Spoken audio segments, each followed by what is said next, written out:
प्रभु राम देव भगवान अल्लाह खुदा ईश आदि नाम एक ही शक्ति के हैं। वो कैसा है, कहां है, कैसे मिलता है, किसने देखा है? ये प्रश्नवाचक चिन्ह पूर्ण रूप से हटाने के लिए अवश्य सुनिए जगत गुरु तत्वदर्शी संत रामपाल जी महाराज के अमृत वचन सर्व पवित्र धर्मों के पवित्र शास्त्रों के आधार पर।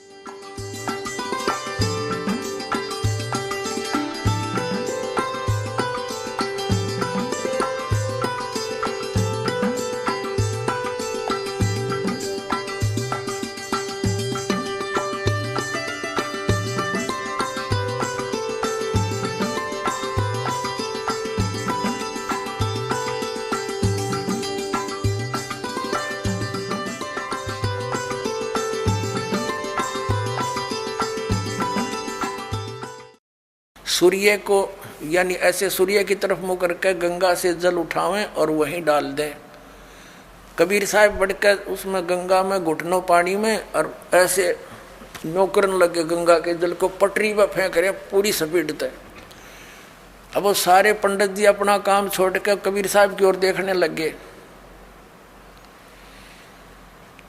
कहने लगे वो कबीर ये क्या कर रहा तू? कबीर जी बोले आप क्या कर रहे हो? मैंने ना पूछा, तुम क्यों पूछ रहे हो मेरे से? पहले आप बताओ आप क्या कर रहे हो? कि हम अपने पितरों को स्वर्ग में जल भेज रहे हैं। ये हम यहाँ जल डाल रहे हैं ना, ऐसे मंत्र बोलकर ऐसे सूर्य की तरफ मुँह करके, ये वहाँ स्वर्ग में हमारे भूखे प्यासे पितरों को जल प्राप्त होगा। परमात्मा बोला मैंने एक बगीची लगा रखी अपनी झोपड़ी के आगे और मैं उस बगीची को सींच रहा हूँ। फिर मंड के करड़े हो गए। तो वो कहने लगे रे भोले आदमी इतनी दूर कैसे जाएगा जल? ये तो यहीं पड़ा है। वो तेरी झोपड़ी के आगे बगीची जो छोटी सी लगा रखी वो कैसे सिंचाई होगी इससे? कि 1 लाखों किलोमीटर दूर मील दूर तुम्हारे पितरों को स्वर्ग में ये पानी मिल सकता है, तो ये 2 किलोमीटर पर क्या दिक्कत आएगी इसको? तो उनकी चौंध टूट गई। पंडित जिया ने फिर अपना गलती स्वीकार की, मालिक की शरण ग्रहण करी। अपने आत्मा वही यहाँ ये सिस्टम है। देखो अब देखो इनके आगे फिर मार्कंडेय पुराण हम पढ़ रहे हैं 92 पृष्ठ पे 92 पे। उससे वृक्ष योनि में पड़े हुए पितर तृप्त होते हैं। अच्छा वृक्ष तो है इतना बड़ा और पानी निचोड़ा कपड़े का उड़ा गंगा के किनारे, बताओ वृक्ष कैसे तृप्त होगा? उसमें तो बाल्टी भर गिरनी पड़ेगी। तो किसी मूर्ख बना रखे देखो। और नहाने पर अपने शरीर से जो जल के कण इस पृथ्वी पर गिरते हैं उनसे उन पितरों की तृप्ति होती है जो देव भाव को प्राप्त हो रहे हैं। देखो इनकी अकल। कहते नहाने के बाद जो छींटे छाटे पृथ्वी पर पड़ते हैं ना, वो जो देवता बन गए उन पितरों की तृप्ति होती है। वो टट्टू देवता बन गए जब इससे पानी तो छकेंगे उड़ा हुआ है। तरह अकल बना मार रखी मारी। देखो इन तरह देखो नहाने पर अपने शरीर से जल के कण इस पृथ्वी पर गिरते हैं ना, उनसे उन पितरों की तृप्ति होती है जो देव भाव को प्राप्त हुए हैं, जो देवता बन रहे हैं। और पिंडों के उठाने से वो पिंड भरवाते हैं, अन्न के कण पृथ्वी पर गिरते हैं ना, उनसे पशु पक्षी योनियों में पड़े हुए पितरों की तृप्ति होती है। बता वो पशु योनि में कितना भैंस बन कर खड़ी होगी उनकी वह माई या दादी ताई काकी हैं, और उड़ वह कण गिरे पृथ्वी पर कीता है। वह भैंस तो उड़े एक टोकरा ना भूस खावा डेली, एक कण ते क्यों कर छिकेगी वह है तेरा कैसे भैया? देखिए से मूर्ख बना रखा। कुल में बालक जो श्राद्ध कर्म योग्य होकर संस्कार से वंचित रह गए, यानी बचपन में मर गए, श्राद्ध करे नहीं, तो वे बिखरे हुए अन्न और समार्जन के जल को ग्रहण करते हैं। ब्राह्मण लोग भोजन करने के बाद हाथ मुंह धोते हैं और चरणों का प्रक्षालन करते हैं, तो उस जल से भी अनन्य पितरों की तृप्ति होती है। बेटा, उत्तम विधि से श्राद्ध करने वाले पुरुषों के अन्य पितर यदि दूसरी योनियों में चले गए हों तो भी श्राद्ध से उन्हें बड़ी तृप्ति होती है। अनन्य उपार्जित धन से जो श्राद्ध किया जाता है उससे चंडाल आदि योनि में पड़े पितर तृप्त होते हैं। अब जो भूत प्रेत पितर कितने वृक्ष बन गए, कोई भैंस बना खड़ा है, कितने कोई काटड़ा बन रहा है, इन्हों के वह भी तृप्त होंगे। वह थोड़े छक्के दो दड़ी खाओ एक कब जब पेट भरे। एक बार आदरणीय गरीबदास साहिब जी गांव छुडानी में हुए, जिनको परमात्मा मिले थे और सचखंड ले जाकर वापस छोड़ा था, उन्होंने फिर ये ज्ञान दिया। एक उनका शिष्य था किसान, और वो गरीबदास साहिब जी के पास बहुत समय बैठता था, प्रतिदिन सत्संग सुनता था, दिन में विचार सुनते रहते थे, बैठ जाते थे। तो वो एक दिन नहीं आया। गरीबदास जी ने पूछा, भाई कल क्यों नहीं आया? अगले दिन जब वो पहुंचा, उसने बताया कि महाराज जी कल मेरी माँ का श्राद्ध था और हमारे गुरुजी वो पंडित जी आए थे, उन्होंने श्राद्ध शुरू निकाला, उसमें सारा दिन बिजी रहा मैं। कहा अच्छा भाई। फिर कहने लगा जी कल भी नहीं आन पाऊंगा मैं। पर गरीबदास जी ने पूछा कल क्या बात है? कि कल मेरे पिताजी का श्राद्ध है। कहा अच्छा। परमात्मा पहले भी बहुत समझाते थे गरीबदास साहिब जी, लेकिन हमारी बुद्धि इतना काम नहीं करती, हम संसार के व्यवहार को घड़ा में तो देते हैं। तो गरीबदास जी ने कहा भी एक काम करना बेटा, जब तेरे पिता का श्राद्ध निकाल ले तुम्हारे वो ब्राह्मण जी, उसके बाद 2 व्यक्तियों का खाना ले आना यहाँ पर। अब उस व्यक्ति ने सोचा गुरुजी अपने लिए मंगाते होंगे। जब उनके गुरुजी ने सारा काम कर लिया, तैयारी उसने सब लगा दिया, भोग भाग कौवे कावे छका दिए, तो बाद में बचे हुए 2 मनुष्यों का खाना लेकर के वो गरीबदास जी के मकान में आ गया। गरीबदास जी भी गृहस्थी थे, बाल बच्चेदार थे, किसान थे, लेकिन परमात्मा से परिचित हो चुके थे, तत्व ज्ञान से परिचित थे। उनका खेत था, उस भगत का ही खेत था, उसमें एक जोड़ी थी, छोटा सा तालाब जिसको लेट बोले, और व्यक्ति लेकर आ गया 2 मनुष्यों का भोजन। गरीबदास जी कहने लगे आजा मेरे पीछे पीछे। अब उस व्यक्ति ने सोचा खेतों में कोई साधु संत आए होंगे, इनसे मिलने आते रहते हैं। वहां जाकर उस लेट से, उस जोहड़ से 1 किलोमीटर दूर उस खेतों में जो तालाब होते थे छोटे छोटे, पशुओं के पानी के लिए उसमें स्टोर कर लेते थे जल, तो उनके चारों तरफ झुंड खड़े हो जाते थे, झाड़ बोझड़े कांटेदार झाड़ियों के गुच्छे से बन जाते थे। उससे 100-200 फुट दूरी पर बैठ गए गरीबदास जी भी, वो लड़का व्यक्ति बैठा लिया और वहाँ कहा, आवाज लगाई उसकी माता और पिता का नाम लेकर, और उनसे कहा कि आ जाओ तुम्हारा पुत्र भोजन लाया है। उसमें से एक गीदड़ और गीदड़ी निकल कर आए और वहाँ आकर खड़े हो गए, और लीला थी गरीबदास साहिब जी की, और कहा बेटा ये तेरी माँ, ये तेरा बाबू, ये तेरा पिताजी, इन्हें खिला भोजन। वो दर दिया खोल कर उसने। अब वो छक गए दोनों, 1 मिनट खा गए फटाफट और खा कर भाग गए। अब गरीबदास जी बोले कि तुम्हारे गुरुजी क्या कह रहे थे कि 1 दिन के भोजन खिलाने से और 1 वर्ष तक तुम्हारे पिताजी पितर जो जिस भी योनि में है वो तृप्त रहेंगे। कहाँ जी ऐसे कह रहे थे, ये दोनों भूखे मरे थे, देख खा गए सारे ने, और भोगते ला के आए हो तुम्हें। कहाँ जी। उस दिन पीछे कान पकड़ लिया कि जी बाढ़ में जाओ, या ये तो बकवाद है सारी। तो छोड़ दी सारी वो लोकवेद और दंत कथा, मनमाना आचरण उस प्यारी आत्मा ने। तो पुण्यात्माओं, परमात्मा कहा करते थे कि तुम 1 दिन तो आहार करा देते हो, मान लीजिए तुम्हारी बात बड़ी करें, और तुम्हारे पिताजी या माताजी जब जीवित थे दिन में 2-2 बार तो पक्का रोटी खाते थे। अरे 300 तुम कहो 1 दिन के खाने से 364 दिन कोई ज़रूरत नहीं, ये कोई संभव बात है तुम्हारी? एक दिन तुमने भोग लगा दिया, 364 दिन क्या खाएंगे वो? मान लीजिए तुम्हारे पिता काग बन गए, कौवे, तो रोज भोग ला दो उनका, 2 रोटी तोड़ के ऊपर रोज फेंक दो ताकि उनका पेट भरा रहे। ये 301 दिन ये फंड करने तो कोई फायदा नहीं। कहने का भाव यह है कि वो तो जो बन चुके। अब पुण्यात्माओं, जब हम सत भक्ति करेंगे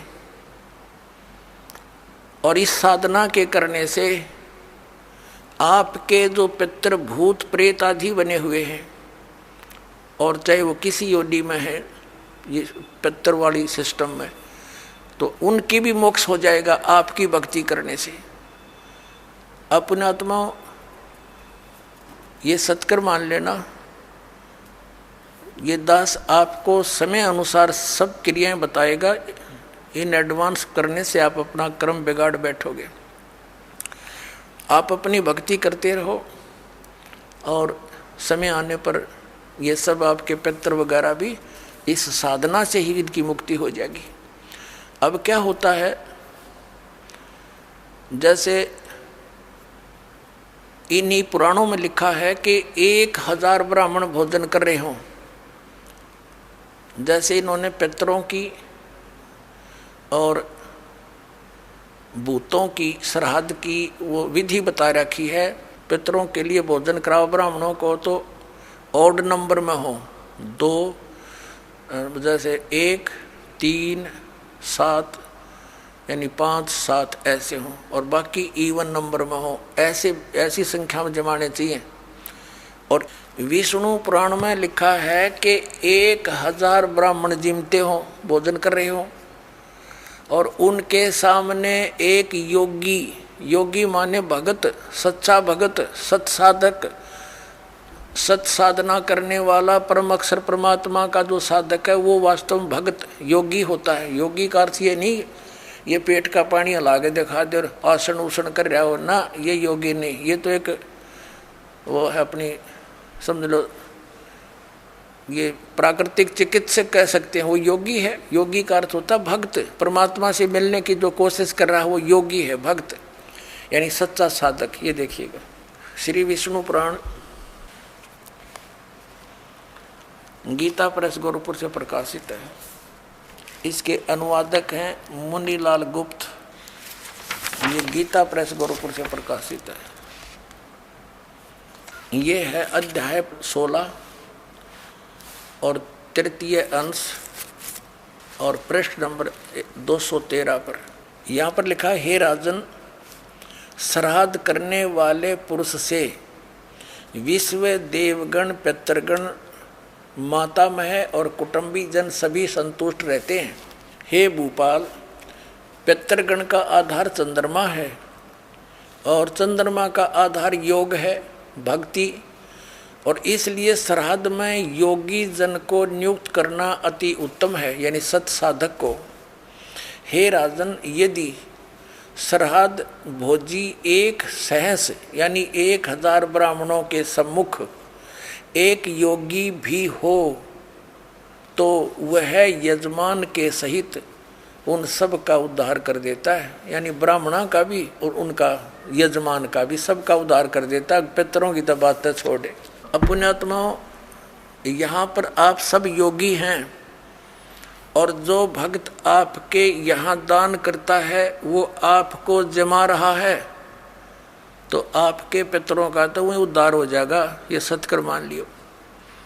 ये इतना गजब का मार्ग है। जो सत्य है वो तो इन्होंने ग्रहण की नहीं, इन्होंने असत्य ग्रहण कर ली। अब पुण्यात्माओं, जैसे वेद, आपने रुचि ऋषि की कथा में देख लिया मार्कंडेय पुराण में कि वेद में इसको अविद्या कहा है, क्रम कांड को, और पितर भी मानते हैं क्योंकि वह भी ब्राह्मण थे, ऋषि थे।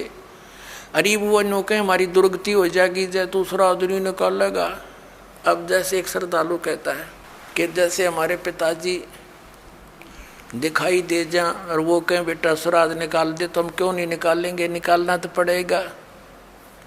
कोई बात है या? अपनात्माओं, उसका तरीका है। जैसे किसी का बालक और कुएं में गिर गया, उसका वो तो चिल्ला रहा है डूब गया, उसका क्या इलाज है? गिल्ले डूब जा, डांक मार दे, छलांग लगा दे, वो भी मरे गिल्ले। उसकी विधि है उसको भी बचाने की। पहले रस्सी बांध एक ऊपर मजबूत सी, उसको नीचे डालो, उसको पकड़ कर जा, उसने भी काट के लिया। तो ये पितर दिखाई दे जा ऐसे कोई है तो उसका गेल नहीं डूबे, उस श्राद्ध नहीं करे, वो तो कुएं में छलांग लगाने वाली बात होगी, गिल्ले मर गया।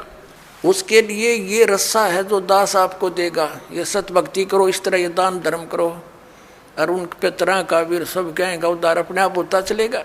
ये आपने पढ़ भी लिया, क्योंकि सत साधक ये भक्त हैं, या लाखों योगी जी में एक महीने के अंदर आकर के हैं, और फिर वो एक कह के जमान में इतना लाभ बता रहे। तो ये तत्व ज्ञान और शास्त्र अनुकूल साधना, इससे आपका भी कल्याण और आपके पितरों का भी। अब जैसे आप जी ने अभी सुना कि वेद में इसको मूर्खा की साधना बताई है, तो बिल्कुल ठीक है। तो वेद क्या है? ये परमात्मा का विधान है, ये परमात्मा का आदेश है। और जो हमारे पुराणों में जो लिखा है वो पितरों का या ब्रह्मा जी का या किसी तरह से मंदालसा या कौन थी बता, इससे की बात ने साची मान ली, सब ने इसी तरह करने लगे। और या किसी अन्य ऋषि का दिया हुआ आदेश है, इसका पालन हमने नहीं करना। जैसे एक समय एक व्यक्ति की दोस्ती दरोगा से थी, थानेदार से, SHO से, और उस व्यक्ति का जो साथी था पड़ोसी उसको बहुत दुखी कर रहा था। उसने अपने मित्र दरोगा जी से कहा कि भाई दरोगा जी, ऐसे ऐसे मेरा पड़ोस में है, साथ वाला मकान में, बहुत परेशान करता है, सारा कुछ कह लिया, पंचायत भी कर ली, नहीं मान रहा, क्या करूं? अब दरोगा जी ने कहा उसका मार लट सर, मैं माफ देख लूंगा। दरोगा जी की के आदेश न लेकर उसकी आज्ञा का पालन कर दिया। उसने ये सोच कर आप संभाल लेगा, उस अपने पड़ोसी के साथ झगड़ा ठान लिया, लट्ठम लट्ठा हो गया, उसका सर में लठ लग गया, वो मर गया पड़ोसी। अब वो SHO वहाँ का प्रभारी था, वो ले उसी को पकड़कर हवालात में दे दिया, सजाए मौत होगी उसकी। अब राजा का विधान था किसी का लठ मारेगा और मर गया तो उसकी सजा होगी मौत, और वो विधान तोड़ दिया उस व्यक्ति ने। अपने मित्र एक अधिकारी की आज्ञा का पालन कर लिया, जिससे राजा का विधान टूट गया, वो दंडित हुआ। इसी प्रकार इन पुराणों में लिखा हुआ जो आदेश है, ये दरोगा जी का समझ लो इन पुराणों में। और वेदों में संविधान समझो भगवान का संविधान अगर तोड़ दिया इन दरोगा जी के कहने होते, पुराणों के या इन नकली धर्म गुरुओं के कहने से, इन शास्त्र विरुद्ध साधना कराने वाले आचार्य और शंकराचार्यों के आदेश से हमने ये क्रिया कर ली, तो हम दंडित होंगे, हम पितर ही बनेंगे, यानी मौत की सजा मौत की मिलेगी। तो ऐसी गलती हम तो ना करें भाई, और करियो भी मत। एक जीवित उदाहरण दास आपको देता है। मेरे पूज्य गुरुदेव जी ब्राह्मण वर्ण में जन्मे थे। हरियाणा के अंदर जिला भिवानी चरखी दादरी के पास एक पैंतावास गांव है, बड़ा पैंतावास, वहाँ वो रहते थे, किसान का काम करते थे, वर्ण ब्राह्मण है। पुणात्माओं, ब्राह्मण कोई जाति विशेष नहीं। दास बहुत बार कहता है कि देखो ब्राह्मण बेदक जा, कि ब्राह्मणों के विषय में कह रहे हैं, नहीं। और वो खेतों में, मेरे जो गुरुदेव थे ब्राह्मण वर्ण में जन्म था उनका, खेतों में गौवें चरा रहे थे अपने खेतों में। उसके पास पहले जंगल बहुत होते थे, वन बहुत होते थे।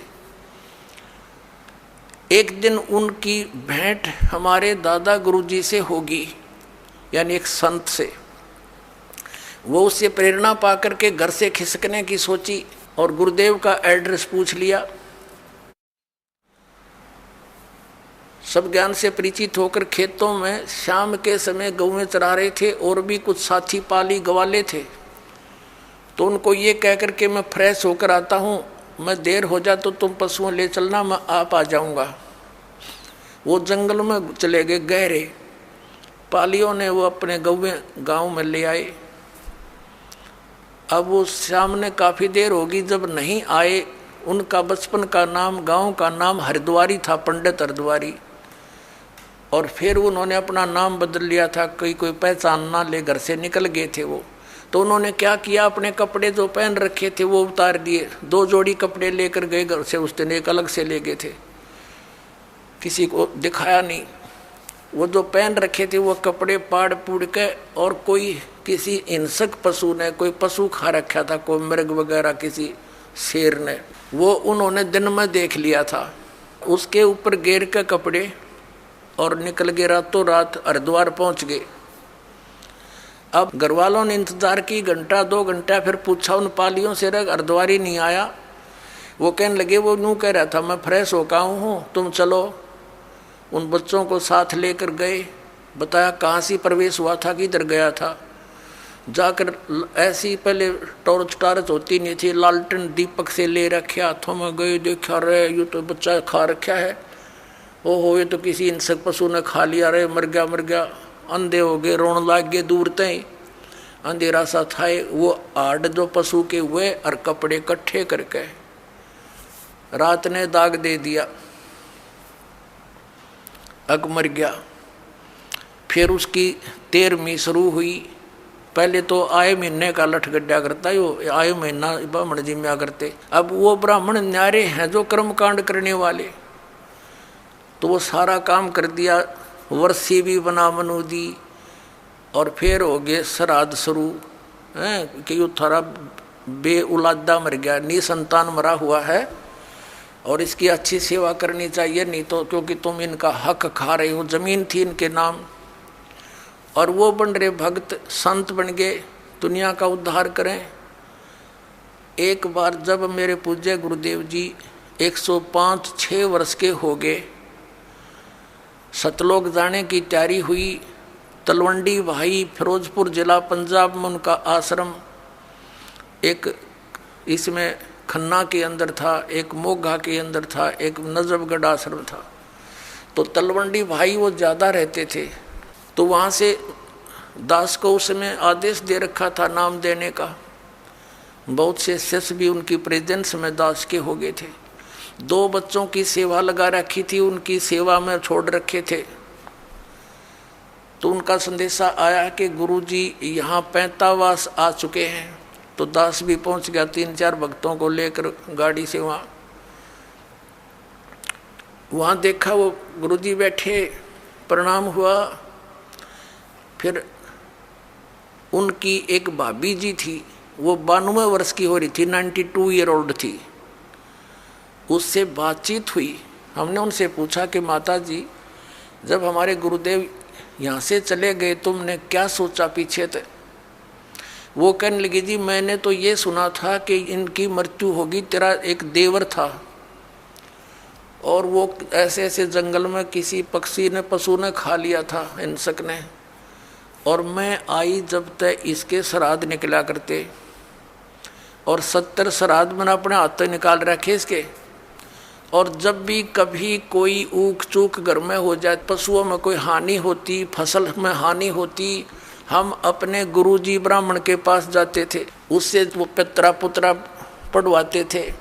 वो क्या कहा करता कि तुम्हारा अर्धवारी निसंतान मरा हुआ है और वो तुमने सिद्ध है, तुमने हानि करता है, उसके 500 कपड़े बनवाओ, उसके सिर का श्राद्ध अच्छी तरह निकलवाओ और उसका फलाना कर दो। वो जो कुछ भी कहता वो सारा करते हम। और फिर भी यूँ कहता इब का ठीक से श्राद्ध नहीं हो, अगली बार मैं करूँगा अच्छी तरह।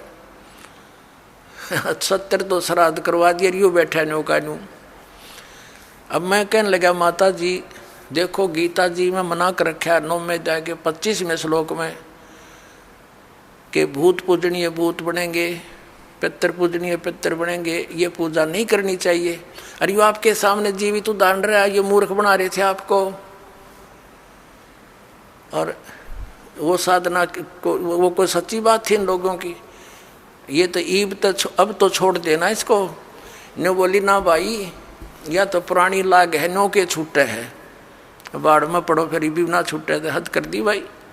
आँखों देख रही है, आपसे कह रही है कि मैंने इसके 70 श्राद्ध निकाल लिए, पिंड भी भरवा लिए, न बोलो पितर बन गया।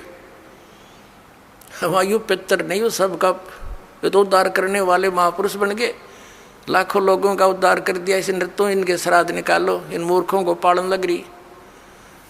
तो पुण्यात्माओं, परमात्मा कहा करते, पर भी लेन जात है दुनिया, हमारा ज्ञान किने न सुनिया।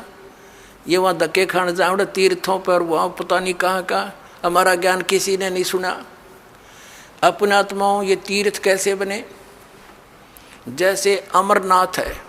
अब जैसे अमरनाथ धाम है, ये कैसे बना? पार्वती माता को भगवान शंकर जी ने उस स्थान पर एक सूखे वृक्ष के नीचे एकांत स्थान देखकर ये मंत्र दिया था। प्रथम मंत्र जो दास साहब को देता है, इसको मोक्ष मंत्र बोलते हैं। ये जितना मोक्ष कर सकता है। तो पार्वती जी को जहाँ वो उपदेश ग्रहण प्राप्त हुआ, शंकर भगवान ने वो मंत्र उनको दिया, ये अमर मंत्र, तो उनके लिए, उस पार्वती माता के लिए वो अमर धाम है, आप और हमारे लिए नहीं। अब जैसे ये तीर्थ और ये अमर धाम कैसे? जैसे आप जिसको यहाँ बरवाला में ये मंत्र मिला, उसके लिए तो ये बरवाला है अमर धाम, और यहाँ बरवाला में ये दास हो नहीं, और यहाँ कोई भी नहीं हो, और यूँ खाली पड़ा हुआ आश्रम।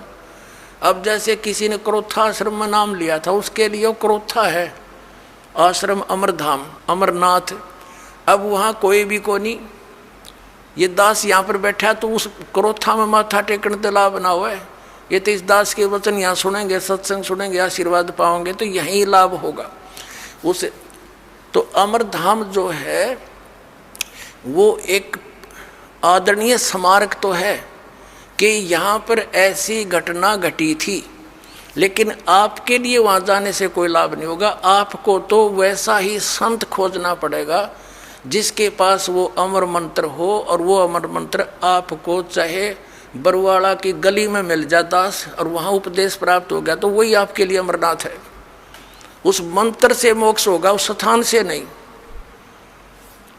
अपने आत्माओं, जैसे तीर्थ कैसे बने, इसमें बहुत से प्रमाण हैं कि एक ऋषि था, उसने वहाँ बैठकर साधना की और उसने मोक्ष प्राप्त किया। अपने आत्माओं, जैसे एक हमाम दस्ता होता है सामग्री कुटन का, दवाई दुई कुटन का, लोहे का मुसल सा वो 1.5 फुट का, और 2-1 फुट का, वो 1.5 फुट का, 1 फुट का ऊंचा, 9 इंच चौड़ा होता है। वो किसी का पड़ोसी ने मांग लिया, और उसने उसमें कुछ सामग्री गुट्टी अवन की, और वो वापस दे गया मांझ धो के कति साफ करके, उनको लौटा गया जिसका था। उनको रात्रि के समय जब वो सोने लगे तो महक आ रही थी। उन्होंने देखा ये महक कहाँ से आ रही है, देखते देखते देखा ये तो इस हमाम दस्ते में से आ रही है। तो उन्हें देखा हो इसको तो पड़ोसी ले गया था मांग के, उसने कोई सामग्री कूटी है। अब पुण्यात्मा उसने सारी सामग्री निकाल ली, कति साफ करके वापस लौटा दिया, और फिर भी महक आ रही है। वो सामग्री जो उसमें कुटी थी वो अलग वस्तु है, तो वो महक जो उसके अंदर आवे थी थोड़ी बहुत हमाम दस्ते में, वो 1 दिन के बाद खत्म होगी। अब ये तीर्थ एक हमाम दस्ता समझो, और जैसे उस ऋषि ने उसमें सामग्री कूटी, यानी वो साधना वहाँ बैठकर की, वो सारी कमाई लेकर अपने उस धाम को चला गया जहाँ उसने उस साधना से जाना था। वो तीर्थ तो एक हमाम दस्ता है, उड़े 1-2 महीने 1-2 साल उसमें महक सी आवे, क्योंकि जहाँ संत ने साधना की होती है कुछ देर राहत मिलती है, लेकिन वो सामग्री वाला काम नहीं हो सकता। अब जैसे वो इतनी सामग्री कूटनी पड़ेगी उसमें महक अच्छी रोज लेने के लिए, यानी सत्य साधना आप कहीं बैठकर कर लो जैसे उस ऋषि ने की। आप अपने घर पे करोगे, आपके लिए वो तीर्थ आपका घर है, ना कि वो स्थान जहाँ पर किसी अन्य ने साधना की। वहाँ देखने जाने से हमें क्या लाभ होगा? जैसे ये दास पहले नगर नगर में सत्संग करने लगा, तो जहाँ किसी ने सत्संग सुना, उपदेश ले लिया, और वहाँ हम भट्ठी बना करके खीर बनाते, हलवा बनाते, सब्जी बनाते थे, और वहाँ से हम अगले शहर में चले गए, और फिर कोई व्यक्ति ये बताने किसी को साथ लेकर जावे कि देखो यहाँ रामपाल का सत्संग हुआ था, यहाँ खीर बनी थी, यहाँ हलवा बना था, यहाँ बैठकर खावे थे। बुआ ना तो रामपाल वहाँ पर ना, वहाँ पर खीर ना हलवा, वो तो सूखी भट्ठी दिखानी है। हलवा और रामपाल जहाँ मिलेगा उड़े माल मिलेगा भाई।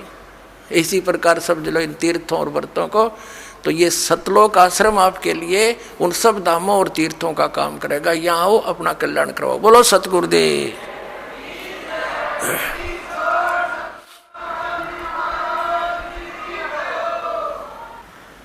परम पिता परमात्मा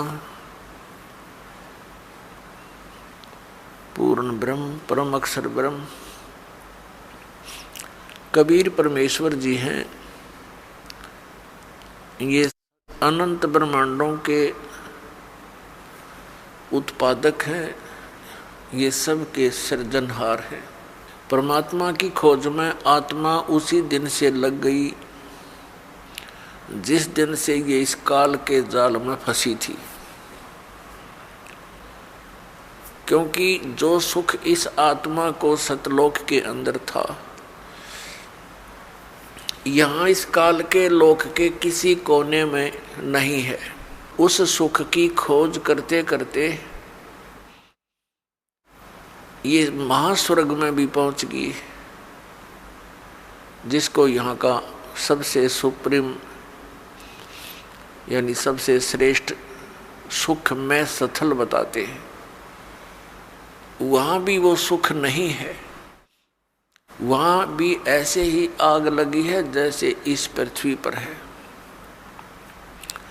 वहाँ पर भी वही प्राणी हैं जो यहाँ शुभ कर्म करके अच्छी भक्ति करके इस काल के सतर की, और वहाँ पहुँच गए। वहाँ उनको अच्छी पोस्ट मिल गई, देव शरीर प्राप्त हो गया, वहाँ का जो सुंदर शरीर है।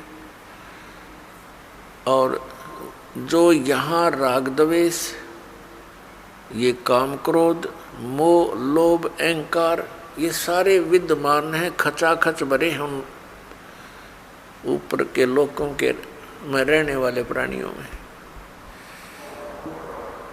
तो वहाँ भी ये ऐसे ही अपना टाइम पास करके फिर नरक में चले जाते हैं। नरक का समय पूरा करके फिर ये 84 लाख योनियों में भटकते रहते हैं। पुण्यात्माओं, परमात्मा पाने के जो साधन हैं वो भिन्न भिन्न नहीं है। एक ही मंत्र है, एक ही विधि है, यानी एक जैसे ही वो सब क्रियाएं हैं। और हम परमात्मा पाने के लिए कोशिश करते करते अपने जीव सतर की सोच से और अन्य लोक वेद के आधार से हम महापुरुषों से मिलते हैं, क्योंकि ये विशेषकर हिंदू धर्म के पुण्यात्माओं में एक विशेष आस्था है परमात्मा की, और उनको इतना ज्ञान है सद्ग्रंथों के आधार से कि गुरु के बिना मोक्ष नहीं होता। ये तो प्रत्येक हिंदू धर्म के पुण्यात्मा के, चाहे कोई भक्ति करता है या ना करता है, तो वो भी ये अवश्य कहता है कि वे गुरु बिन मोक्ष नहीं। तो ऐसी व्यवस्था अन्य किसी भी धर्म में नहीं रही। जैसे सिख धर्म के अंदर गुरु परंपरा थी, लेकिन बाद में वो केवल गुरु ग्रंथ साहिब को ही गुरु मानकर अपना अध्यात्म क्रियाएं करने लगे। लेकिन वक्त गुरु का होना अनिवार्य है। जैसे ये पवित्र गुरु ग्रंथ साहिब, पवित्र श्रीमद् भगवद गीता, पवित्र वेद, पवित्र पुराण, ये तो एक आदरणीय सद्ग्रंथ है, महापुरुषों की जानकारी है, भगवान के विषय में लिखा है इसमें। ये तो ऐसा समझो कि हमारे औषधि की बुक हो। औषधि की पुस्तक है और उसके जानकार की आवश्यकता है जो वैद्य हो, और वैद्य वही सफल होता है जो औषधि की पुस्तक में लिखी हुई सब जड़ियों को इकट्ठा करके मिला कर समझ के जड़ी बनाता है। इसलिए वक्त गुरु की आवश्यकता है। तो पुण्यात्माओं, इस धारणा के अनुसार इस आवश्यकता की पूर्ति के लिए ये प्राणी गुरुओं के पास जाने लगे। अब श्रद्धालु को कोई ज्ञान नहीं होता क्योंकि वो तो जिज्ञासु होता है। जैसा भी उसके गुरुजी साधना करने को कहते हैं वो समर्पित होता है, वैसे ही करता है। तो पुण्यात्माओं, सभी भक्ति भी कर रहे हैं और बुराइयां ज्यों की तो बढ़ रही है। काम, क्रोध, लोभ, मोह, अहंकार, इसमें किसी के अंदर भी कमी नहीं बनी। इसका कारण क्या है कि पूर्ण संत ना मिलने से तो कभी भी ये शांति इस समाज में, इस लोक में नहीं हो सकती। 600 वर्ष पहले परमात्मा आए थे, स्वयं एक संत की भूमिका करके चले गए और साथ में एक जुल्हे का कार्य भी किया करते थे, ये प्रमाणित करने के लिए कि वही परमात्मा पाने के लिए, क्योंकि उसमें भ्रम फैला हुआ था कि ब्राह्मण वर्ग ही भक्ति के अधिकारी हैं। बाकियों को तो इन्होंने ऐसे लगा दिया था, श्राद्ध श्रुद्ध निकालन खातिर क्रियाओं में उलझा दिया था। और विशेषकर यही माना जाता था कि ब्राह्मण ऋषि, महर्षि घर त्याग कर चला गया जो व्यक्ति वही परमात्मा पा सकता है, या घना बड़ा सेठ धन दान करता हो। तो परमात्मा ने सब शंकाओं का निवारण करने के लिए एक शूद्र जाति में रहना पड़ा है। उसमें छुआछात चरम सीमा पर थी, अत्यधिक छुआछात थी। ब्राह्मण लोग शूद्रों को निकट भी नहीं आने देते थे, दूर से बात करते थे। और उस समय परमात्मा एक जुल्हा जाति के अंदर रहे। वैसे तो उनका जन्म नहीं हुआ था, सतलोक से आए थे, सहशरीर आए थे। एक नवजात शिशु का रूप धारण किया था कमल के फूल पर, बाहर एक सरोवर के अंदर। वहाँ से एक नीरू नीमा नाम के जुल्हा दंपत्ति उठा ले गए थे और वहाँ परमात्मा की परवरिश लीला होने से और फिर जुल्हे का कार्य करते हुए जनता को ज्ञान भी देते थे, भक्तों को यथार्थ ज्ञान समझाते थे, सूक्ष्म वेद का प्रचार करते थे। वो यही प्रमाणित करने आए थे, एक उदाहरण देने आए थे कि परमात्मा पाने के लिए जाति और धर्म और कर्म, यानी जैसे कोई ज़्यादा बड़ा सेठ यानी धन अधिक या कम, ये इसके लिए कोई मायने नहीं रखता। गुरु पूरा हो और शिष्य सूरा हो, सूरमा। सूरमा का अर्थ है कि इस भक्ति मार्ग पर जो प्राणी लगता है तो उसकी सब क्रियाएं अन्य संसारिक व्यक्तियों से भिन्न होती हैं, तो उसमें हमारा समाज बाधा करता है। और जो उन बाधाओं की परवाह ना करते हुए आगे बढ़ता है इस भक्ति मार्ग पर, वो सूरवीर होता है। कौन कौन थे सूरवीर जिनका ज्ञान है, सुप्रसिद्ध है। दरु थे सूरवीर, प्रहलाद थे सूरवीर, और मीराबाई थी सूरवीर, और स्वयं परमात्मा तो वो मालिक थे ही थे। वो तो सूरवीरों के सूरवीर और सब भगवानों के भगवान कबीर परमेश्वर जी। और अब वर्तमान में ये दास देख रहा है कि मेरे इस परमात्मा के ज्ञान से परिचित इस दास के अनुयायी ये सूरवीर, क्योंकि इन्होंने समाज के साथ संघर्ष करके, क्योंकि क्रोथा कांड के दौरान इस दास को इतना बदनाम कर दिया गया था झूठा, और इतना परेशान किया गया परमात्मा के बच्चों को, लेकिन ये सूरवीर थे, ना किसी से लड़े और ना डरे। संत का यही एक नियम होता है, लड़े भी नहीं और डरे भी नहीं, तो परमात्मा साथ देता है। आज हम सफल हुए, पूरा विश्व के अंदर ये ज्ञान जाएगा, परमात्मा का साथ हमारे साथ रहा और रहेगा, क्योंकि ये काम उसी परमात्मा ने शुरू करवाया है। हमारा कोई खानदानी पेशा ना, दादे परदादे माता पिता ने कभी यो काम कराया ना, दास को ये मजदूरी दी तो दास का उसी दिन से ये अटल इरादा बन गया था, सिर जाओ से डट जाओ, परमात्मा के चरणों में ये शीश जावे तो सफल हो।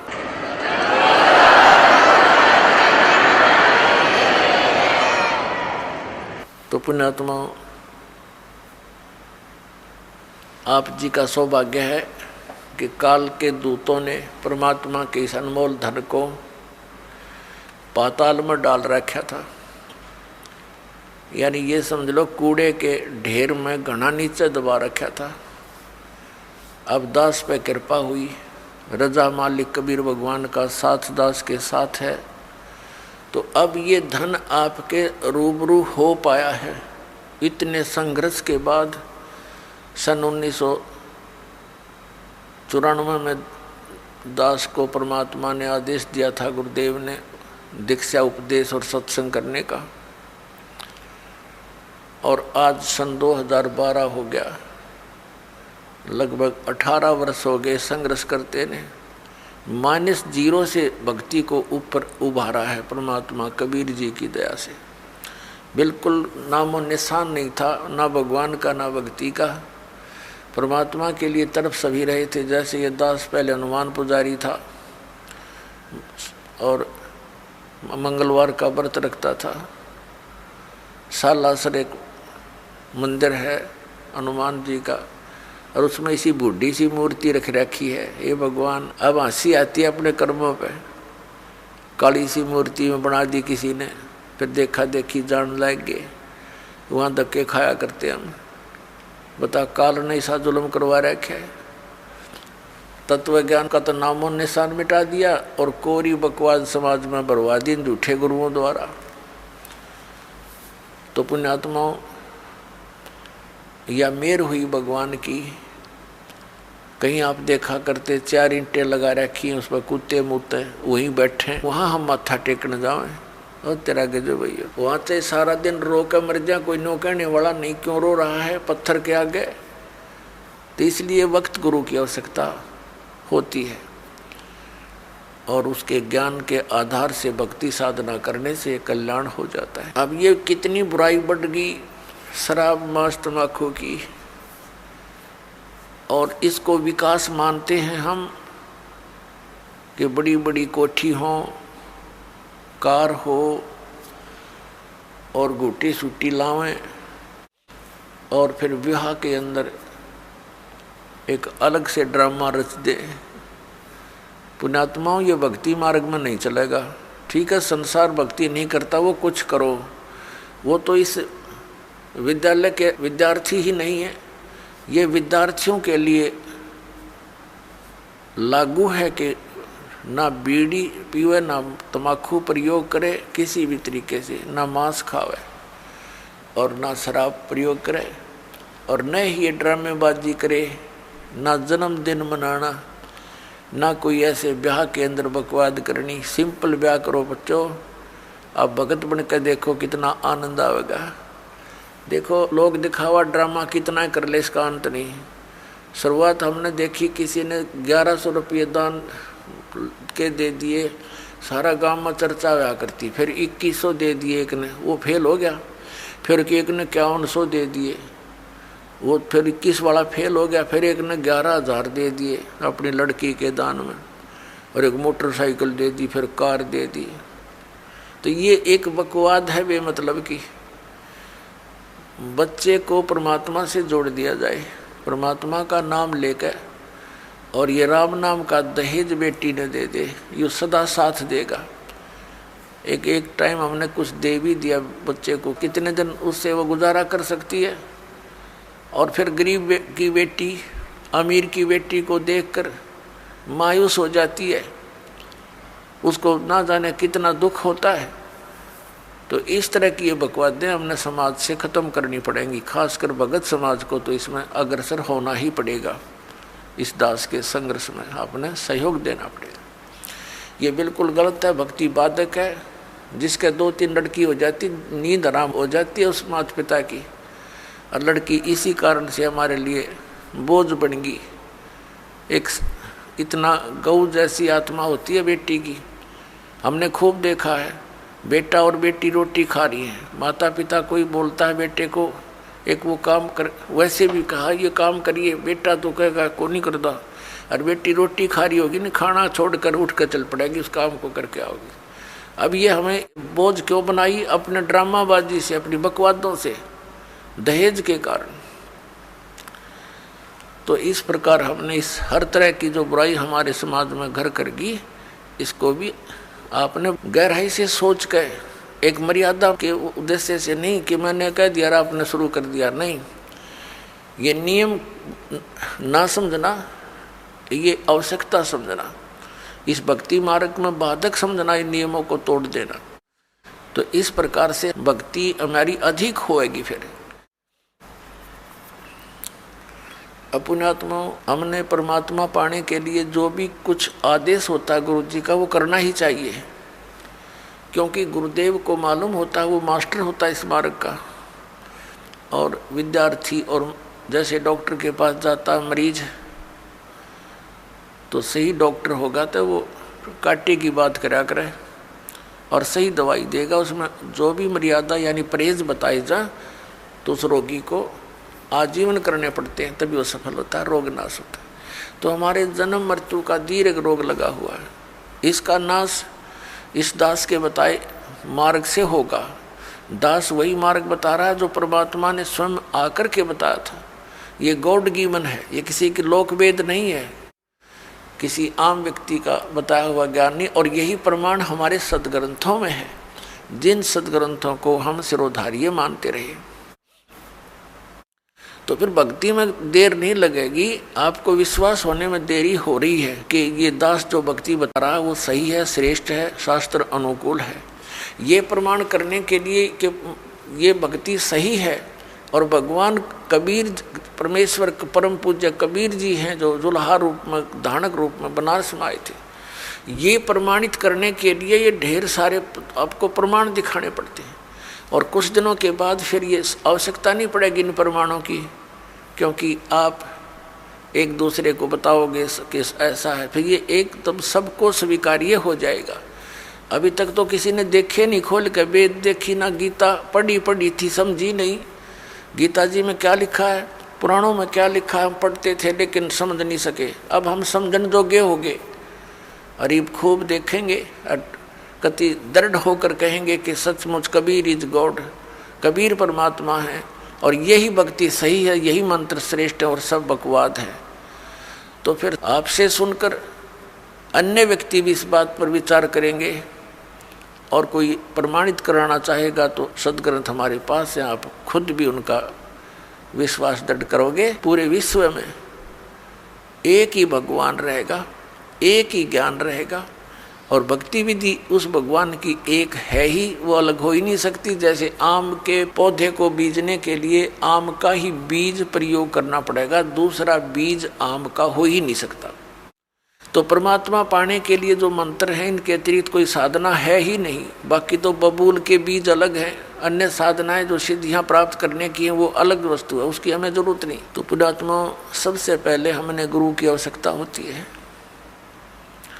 गुरु बिन माला फेरते, गुरु बिन देते दान, गुरु बिन दोनों निष्फल हैं, चाहे पूछो वेद पुराण।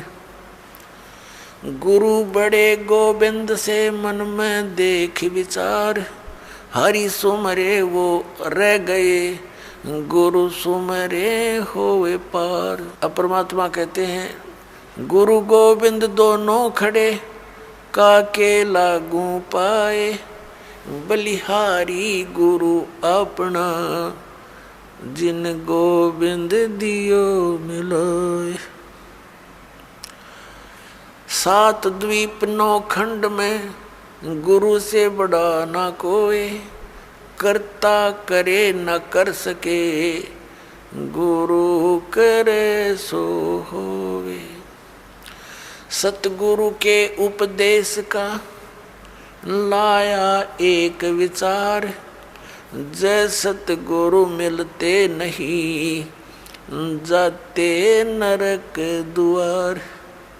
नरक द्वार में दूत सब करते खेचा तान, उनसे कभू ना छूटते, फिर फिरते चारों खानी। चार खानी में भरमते, कबहू ना लगते पार, सो फेरा सब मिट गया, मेरे सतगुरु के उपकार। सात समुद्र की मसी करूं, लेखनी करूं बन राय, धरती का कागज करूं, गुरु गुण लिख्यो न जाए।